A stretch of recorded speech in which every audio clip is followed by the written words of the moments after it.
Iran మనకు కావాల్సిందే. ఇరాన్‌కి మనకి 2500 సంవత్సరాల స్నేహం ఉంది.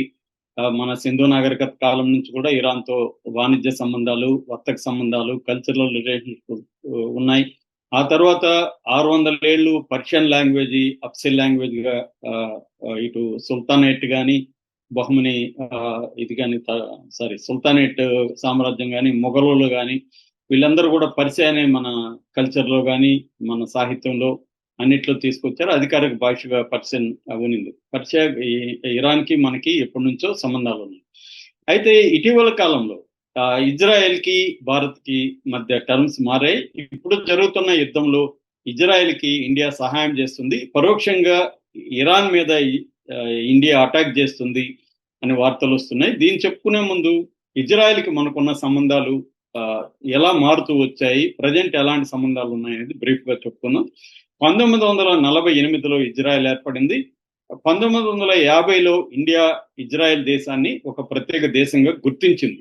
గుర్తించినప్పటికీ పూర్తి కాలం డిప్లొమాటిక్ సంబంధాల్ని ఇజ్రాయెల్‌తో ఇండియా పెట్టుకోలేదు. దీనికి పెట్టుకోకపోవడానికి ప్రధాన కారణం ఏంటంటే పాలస్తీనాని ఇండియా సపోర్ట్ చేస్తుంది. అరబ్బుల్ని సపోర్ట్ చేస్తుంది. ఎందుకంటే షియా అక్కడంతా కూడా పాలస్తీనా గాని, ఇరాన్ ఈ ఏరియాలంతా షియాలు ఎక్కువుంటారు. ముస్లిమ్స్‌లలో షియా అండ్ సున్నీలు ఈ 2 ప్రధాన తెగలుంటాయి. ఈ ఇరాన్ తర్వాత షియాలు ఎక్కువ ఉన్న దేశం ఏదంటే ఇండియానే. అందువల్ల ఇంత పెద్ద ముస్లిం పాపులేషన్ ఇండియాలో ఉంది కాబట్టి, ముస్లింలకు వ్యతిరేకంగా ఉన్న ఇజ్రాయెల్‌ని సపోర్ట్ చేయకూడదని చెప్పి ఇండియా సపోర్ట్ చేయలేదు. అరబ్బులకి అనుకూలంగాను, పాలస్తీనాకి అనుకూలంగాను మన ఇండియా ఉంది. మరోపక్క సోవియట్ యూనియన్‌తో ఇండియా నెహ్రూ పీరియడ్‌లో, ఆ తర్వాత వచ్చిన ఇందిరాగాంధీ పీరియడ్‌లో ఆహ్, స సత్సంబంధాలని కలిగి ఉంది కాబట్టి, సోవియట్ యూనియన్‌కి ఇజ్రాయెల్‌కి పడదు కాబట్టి, ఆ రకంగా కూడా మనం ఇజ్రాయెల్‌కి వ్యతిరేకిస్తూ వచ్చాం. ఇది 1992 వరకు కొనసాగింది. అప్పటికి 90స్ నాటికి సోవియట్ యూనియన్ కుప్పగొలిపోయింది.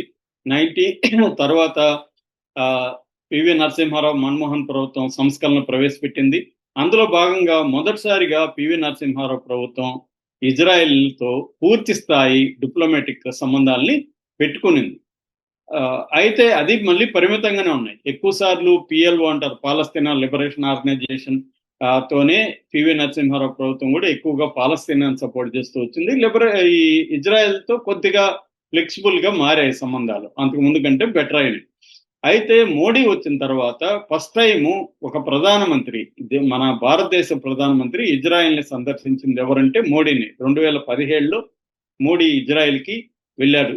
అక్కడి నుంచి మనకి వాళ్ళకి మధ్య సంబంధాలు ఏర్పడ్డాయి ఫుల్‌గా.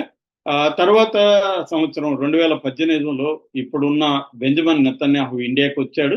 అలాగా మనకి వాళ్ళకి అనేక ఒప్పందాలు జరిగాయి. ముఖ్యంగా డిఫెన్స్ అండ్ సెక్యూరిటీ కోఆపరేషన్ మనకి వాళ్ళకి మధ్య జరిగింది. దీనివల్ల ఏందంటే మనం ఇజ్రాయెల్ నుంచి యూఏవీస్ అంటారు, అన్‌మ్యాన్డ్ ఏరియల్ వెహికల్స్, ఆహ్, అవి హెరాను, హెరాప్ అనే డ్రోన్‌లు మనం తెచ్చుకున్నాం. మొన్న కూడా మనకి పాకిస్తాన్ యుద్ధంలో కూడా ఇది హెల్ప్ అయింది.